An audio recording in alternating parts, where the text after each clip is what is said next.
Hello everyone, welcome to my talk. ঠিক আছে, আজকে আমাদের জাভা সিরিজের ভেরিয়েবলস নিয়ে আমরা কথা বলবো। ভেরিয়েবলস কি? আসলে ভেরিয়েবলস কিছুই না, একটা কন্টেনার টাইপ যার মধ্যে আমরা ভ্যালু স্টোর করবো। আচ্ছা, এবার কি ধরনের ভ্যালু স্টোর করবো তার উপর ডিপেন্ড করছে। ঠিক আছে, বাট ভেরিয়েবলস একটা কন্টেনার যার মধ্যে আমরা ভ্যালুটা রাখবো, স্টোর করে রাখবো। যদি কোনো কিছু আমাদের স্টোর করতে লাগে তার জন্য আমরা ভেরিয়েবলস ইউজ করি নর্মালি। এবার এর কিছু ইয়ে আছে, নেমিং কনভেনশন আছে, সেগুলো আমরা পরের ভিডিওতে দেখবো। আজকে আমরা জাস্ট দেখবো যে ভেরিয়েবল আমরা ইউজ কী করে করবো। ঠিক আছে, নর্মালি। আচ্ছা, তো আমাদের আগের ভিডিওগুলোতে আমরা জাভা স্ট্রাকচারটা দেখে নিয়েছিলাম। তো আজকে আমরা ভেরিয়েবলের কি বলবো, যেটা কিভাবে লিখতে পারি সেটা দেখবো, বা ভেরিয়েবল আমাদের কেন লাগে। এবার যদি আমি নর্মাল একটা ভিডিও মানে কোড লিখি, আমি একটা ডেমো কোড, সেখানে আমরা ক্লাসের নাম লিখতাম। ক্লাসের নাম ধরুন ডেমো দিলাম। ঠিক আছে, ক্লাসের নাম ধর ডেমো দিলাম। ঠিক আছে, তারপর আমরা বলেছিলাম কি লিখবো, public static void man string arcs, এটা আমরা লিখেছিলাম। ঠিক আছে, আমরা বলেছিলাম যে এই প্যাটার্নটা আমরা ফলো করব। ঠিক আছে, তো নিলাম। আচ্ছা, এবার আমরা লিখেছিলাম নর্মালি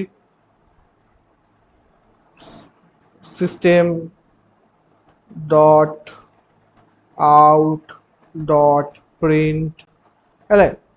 ঠিক আছে, ধর এখানে আমরা যে কোনো একটা ভ্যারিয়েবল বা ভ্যালু প্রিন্ট করবো। দ্য ভ্যালু ইজ ইজ ধরে নিই আমরা এখানে লিখলাম 5+7। ধর এটা লিখলাম, এটা কি রান হবে? দেখা যাক কি হয়। দেখ, এখানে ভ্যালু হয়ে গিয়ে 5+7 12 করে দিল। এবার ধর এই 12টা প্রিন্ট হয় না, কোডটা এক্সিকিউট হওয়ার পর শেষ হয়ে গেল। এবার আমি চাই যে এই যে 5 আছে, এই যে 7 আছে, এই ভ্যালুটা কোনো জায়গায় স্টোর করতে। তাহলে আমরা ভেরিয়েবল ইউজ করি। ঠিক আছে, এখানে আমরা এরকমভাবে লিখতে পারতাম যে ইন্ট ইন্ট কি পরে বলছি আমি, a=5, আচ্ছা, b=7, দিয়ে আরেকটা ধর সি ভেরিয়েবল নিলাম, যেটার মধ্যে বললাম যে a+b কে স্টোর করে সি এর মধ্যে রাখো। আর আমি এখানে এত কিছু না লিখে আমি এখানে লিখে দিলাম সি। এবার দেখ, এখানেও প্রিন্ট হবে 12b। দাঁড়াও, কোনো সমস্যা আছে? হ্যাঁ, তো এরার দিয়ে দিল যে আমি এখানে একটা ব্র্যাকেট মিস করেছি, সেটার জন্য এরার দিল। ঠিক আছে, তো দেখি রান করা যাক। তো দেখ, এখানে হলো আমাদের ভ্যালুটা দিয়ে দিল। তাহলে আমাদের ভ্যালুটা স্টোর করার জন্য, আর এরমই না যে এর ভ্যালু 5ই রয়ে যাবে, আমি এর ভ্যালু এখানে এই কোডের পর 7ও করে দিতে পারি, আমার ইচ্ছা। তো এর value time to time change হয়ে যাবে, এটা কনস্ট্যান্ট রয়ে যায় না, তাই জন্য নামেই ভ্যারিয়েবল আছে। ঠিক আছে, তো ভ্যারিয়েবল নাম হলে যে ভ্যারিয়েবল মানে খালি যে কনস্ট্যান্ট ভ্যালু স্টোর করাবে এরকম কিছু না। ঠিক আছে, তো আমরা এটা নিয়ে বলবো। ধর এবার এটা a=7 করলাম, তো সেম জিনিসটাই আমি প্রিন্ট করাবো। দেখ, এখানে 14 আসবে। তো এটা কি করে হচ্ছে এটা আমি দেখাচ্ছি। দেখ, এখানে 14 আসবে, একবার 12 লেখা আসবে, একটা 14 লেখা আসবে। টু বি অনেস্ট, ও ওকে, এই সিটা একটু প্রিন্ট করানো হয়েছে তাই জন্য।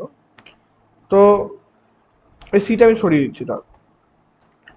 ঠিক আছে, সিটা সরিয়ে দিলাম, আর এখানে আমি a+b রাখলাম। ঠিক আছে, আর a+bটাকে ব্র্যাকেটে করে দিলাম কেন, সুবিধার জন্য। পরে বলবো যে এটা কি করে ভেতরে আমি কি করছি। আর এখানে আমি লিখলাম a+b, আবার সেম সেম জিনিস। ঠিক আছে, তো দেখ এখানে কি হবে। ঠিক আছে, তা দেখবি একবার 12 আসবে, একবার 14 আসবে। তাহলে এই পয়েন্ট অবধি, লাইন নাম্বার 6 অবধি, যখন আমি প্রথম সিস্টেমটা আউট অফ প্রিন্টএলএনটা লিখেছি, তখন এর ভ্যালু 5 ছিল, তাই 7+5 হয় 12 হয়েছে। তো এই পয়েন্টে এখানে এর ভ্যালু 5+7 হয়েছে, তাই জন্য ইকুয়ালস টু আমাদের 12 প্রিন্ট হয়েছে। কিন্তু এই পয়েন্টে এখানে আমার 7 হয়ে গেছি, তাহলে একটা মানে তখন আমার ইয়ে ছিল 5 ছিল, এখন 7 হয়ে গেছে। তো ভ্যারিয়েবল মানে নামে বুঝতে পারছি যে কোনো কনস্ট্যান্ট ভ্যালু না, এটা চেঞ্জ হতেই পারে। এবার ভ্যারিয়েবল লেখার ধরন কি নর্মালি? না দাদা আমি তো ইউজ বুঝে গেলাম, ভ্যারিয়েবলের কাজ কি, যে আমি কোনো কিছু যদি স্টোর করতে চাই তা সেটা আমি ভ্যারিয়েবল নেব। এবার নর্মালি এবার ভ্যারিয়েবল কেন, কিসের জন্য, ঠিক আছে, ভ্যারিয়েবল কি করে লেখে? তুমি তো দাদা ইন্ট এ বি করে লিখে দিলে, কিছুই না। তো প্রথমে ভ্যারিয়েবল লেখার জন্য যেটা করতে হবে, তো প্রথমে আমাকে ডেটা টাইপ লিখতে হয়। ডেটা টাইপ কি দাদা বলবো, পরের ভিডিওতে আমরা এটার উপর ডিটেলসে যাবো। আচ্ছা, ডেটা টাইপ মানে হলো কোন ধরনের ডেটা আমি ইনপুট দিচ্ছি ফার্স্ট অফ অল। কেন জাভার মধ্যে ওই বোঝার ক্ষমতা নেই, জাভাকে বলে দিতে হবে যে না আমি এরকম ধরনের ডেটা ইনপুট দেবো, আমি একটা ওয়ার্ড দিতে চলেছি, বা আমি ধরো একটা ক্যারেক্টার দিতে গেছি, আমি ধরো একটা পয়েন্টে নাম্বার দিতে গেছি, তো জাভাকে বলতে হয় যে আমি এই ধরনের ডেটা ইনপুট দেবো, ঠিক আছে।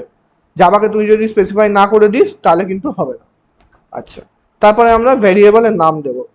আচ্ছা, ভ্যারিয়েবলের নেম দেব, ঠিক আছে, ভ্যারিয়েবলের নেম দেব। আর কি দেব? এবার ভ্যারিয়েবল নেম দেওয়ার পর এবার তুই যা ভ্যালু দিবি, 5, 10, 15 যেটা ভ্যালু দিতে পারবি, এখানে ইকুয়ালস টু দিয়ে এখানে ভ্যালু দিতে পারবি। এবার যদি দাদা আমি ভ্যালু না দিই, নাও দিতে পারিস, তোর উপর। তো এইটা, এটাকে যেটা বলতে পারি ভ্যারিয়েবল ডিক্লারেশন বলে, যে আমি একটা ভ্যারিয়েবলকে ডিক্লেয়ার করা, হ্যাঁ আমি ডিক্লেয়ার করে রাখলাম, এবার আমার যখন কাজে লাগবে সেটা আমি তখন ইউজ করতে পারি। তো ডিক্লারেশনটা কিন্তু ইম্পর্টেন্ট, ঠিক আছে, ডিক্লারেশনটা কিন্তু ইম্পর্টেন্ট, ঠিক আছে। আচ্ছা, তো এইটা হলো ভ্যারিয়েবল লেখার ধরো। আচ্ছা, এবার দাদা ভ্যারিয়েবলের নাম কি দিতে পারি, এটা তোদের হয়তো প্রশ্ন হতে পারে। হ্যাঁ, ভ্যারিয়েবলের নাম, ঠিক আছে, যাই হোক, ঠিক আছে, কিওয়ার্ডস হতে পারবে না, ঠিক আছে, কিওয়ার্ডস হতে পারবে না। ভ্যারিয়েবল নেম ক্যান নট, দাঁড়া একটু বাই লিখি, ঠিক আছে, ঠিক আছে, variable name cannot be keywords. দাদা কিওয়ার্ডস মানে, কিওয়ার্ডস মানে কিওয়ার্ডস মানে কিছুই না, এই যে পাবলিক, এই যে স্ট্যাটিক, এর মধ্যে কিছু মানে এটা জাভা জানে যে স্পেসিফিক কাজের জন্য নেওয়া যায়, তো এইগুলো রিজার্ভ করা আছে, তাই এইগুলো হলো কিওয়ার্ডস। তো এই নামে যদি আমি ভ্যারিয়েবল নিই তাহলে আমার একটা প্রবলেম এরার দেবে, ঠিক আছে। যদি বলি ধর এখানে তুই দেখবি, ঠিক আছে, আমি এখানে একটা ভ্যারিয়েবল লিখছি সাপোজ ধর, ঠিক আছে, এখানে দিলাম ধর দাদা ইন্ট পাবলিক ইকুয়ালস টু 10, দেখবি এক্ষুনি একটা এরার দেবে, লেখা আসবে যে এটা এরার, এই দেখ it's not a statement expected, হাজার মানে হ্যাডা ব্যাডা অনেক কিছু এলো, ঠিক আছে, অনেক কিছু চলে এলো। তো এইটা মানে যেটা বোঝা গেল যে কিওয়ার্ডস নাম দিয়ে আমরা তোর মানে ভ্যারিয়েবল নেম রাখতে পারবো না। আচ্ছা, আচ্ছা, আর কি রাখতে পারবো না? আচ্ছা, কোনো ভ্যারিয়েবলের নাম স্টার্টিং এ ডিজিট দিতে পারবো না,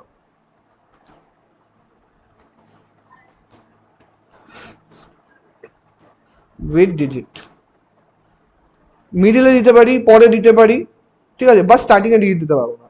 সাপোজ আমি বললাম ইন্ট 1 এ ইকুয়ালস টু 10, ঠিক আছে, তো দেখ আবার এখানে আবার আবার সেম এরর দেবে, দিলে এরর। তো এরকম ধরনের ভেরিয়েবল রাখা যাবে না, ঠিক আছে।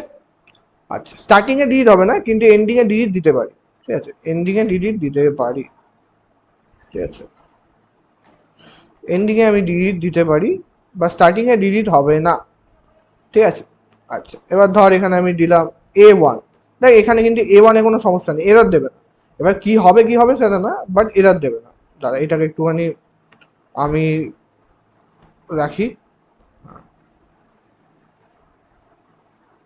ঠিক আছে, এক্সিকিউট হলো কোডটা, ঠিক আছে, কোড এক্সিকিউশন সাকসেসফুল, তাহলে এরর দেবে না, ঠিক আছে। আচ্ছা, আর কি নাম রাখতে পারি দাদা, আর কি নাম রাখতে পারি? আর তোরা যে নামটা রাখতে পারিস যে, যে ভ্যারিয়েবল নেমের মাঝখানে কোনো স্পেস দিতে পারবি না, ভ্যারিয়েবল নেমের মাঝখানে no white spaces is allowed. তাহলে ভ্যারিয়েবল নেমের মাঝখানে আমি কিন্তু স্পেস দিতে পারবো না, ঠিক আছে। কি করে দাদা দেখিয়ে দিচ্ছি, যে দাদা যদি আমি দিই আমার ইচ্ছা, আমি দিলে কি হবে, তাই তো, ঠিক আছে, আমি তো রুল ভাঙতে ভালোবাসি, এরকম যদি হয় তাহলে কি হবে? ধর এখানে লিখলাম A B C equals to 10, দেখ এখানে সঙ্গে সঙ্গে এরার দেবে, বুঝলো? এরার, কেন এরার? ঠিক আছে, তো আমি যদি আমি যদি স্পেসটাকে সরিয়ে দিই, ঠিক আছে, স্পেস দিয়ে দিলাম, তাহলে কিন্তু এরার দেবে না। ও, স্টেটমেন্ট শেষ করিনি তাই দেখে যে এরার নেই। তো ভ্যারিয়েবল নেমের মাঝখানে আমি দিতে পারবো না। আচ্ছা, ভ্যারিয়েবল নেমের মাঝখানে আমি ডিলিট দিতে পারবো? হ্যাঁ দিতে পারবো। স্পেস দিতে পারবো না, কিন্তু আমি ডিলিট দিতে পারবো। স্টার্টিং এ ডিলিট দিতে পারবো না, কিন্তু স্পেস মানে পরে ডিলিট দিতে পারবো। তাহলে এই যে ভ্যারিয়েবল নেমের কনভেনশন গুলো, এগুলো আমাদের মাথায় রাখতে হবে, ঠিক আছে? তো এখানে বেস যেটা আমরা ইউজ করি, ক্যামেল কেস ইউজ করি, বা আমরা যেই রিলেটেড ভ্যারিয়েবল নিই সেটা আমরা লিখে নিই, ঠিক আছে? ঠিক আছে, যে আমি কেন মানে ধর আমি কোনো প্রোডাক্টের সাম বার করবো, তো আমি সাম লিখে দিলাম, বা প্রোডাক্টের সাম লিখে দিলাম। আমি প্রোডাক্ট নিয়ে যদি কাজ করি তাই প্রোডাক্ট লিখে দেবো, ঠিক আছে? মানে যে রিলেটেড কাজ হবে সেই রিলেটেড আমরা ভ্যারিয়েবল নেমটা দিই, কেন আমাদের কাজ করতে বা বুঝতে সুবিধা হবে, আর রিডেবিলিটি বেড়ে যায়, ঠিক আছে, রিড করতে সুবিধা হয়, ঠিক আছে? তো এই ভিডিওটা এখন অবধি মানে এই অবধি রাখছি এই ভিডিওটা। পরের ভিডিওতে আমরা ডেটা টাইপ নিয়ে ডিসকাস করবো, যে ডেটা টাইপ নিয়ে মানে ক রকমের ডেটা টাইপ হয়, ঠিক আছে? মানে আমরা কিভাবে ওটাকে এক্সপ্লেন করবো, ভালোভাবে করবো, ওটা আমরা ডিটেলসে যাবো যে কিভাবে ক রকমের ডেটা টাইপ হয়, প্রিমিটিভ ডেটা টাইপ কি, নন প্রিমিটিভ ডেটা টাইপ কি, প্রিমিটিভ ডেটা টাইপে কতগুলো পার্ট হয়, কোনটা কখন ইউজ করা হয়, বা কত সাইজ হয়, মেমোরিতে কি করে স্টোর, মানে অতটা ডিটেলস মেমোরি স্টোরটা আমি পরে দেখাবো, বাট মানে কি করে স্টোর হয়, ঠিক আছে, সব আমরা দেখবো, ঠিক আছে? তো আশা করছি ভিডিওটা ভালো লেগেছে। যদি ভিডিওটা ভালো লেগে থাকে তাহলে একটু লাইক আর সাবস্ক্রাইব করে দিস। আর তোদের যদি কোনো প্রবলেম থাকে তাহলে কমেন্ট করে জানাস, ঠিক আছে? Thank you.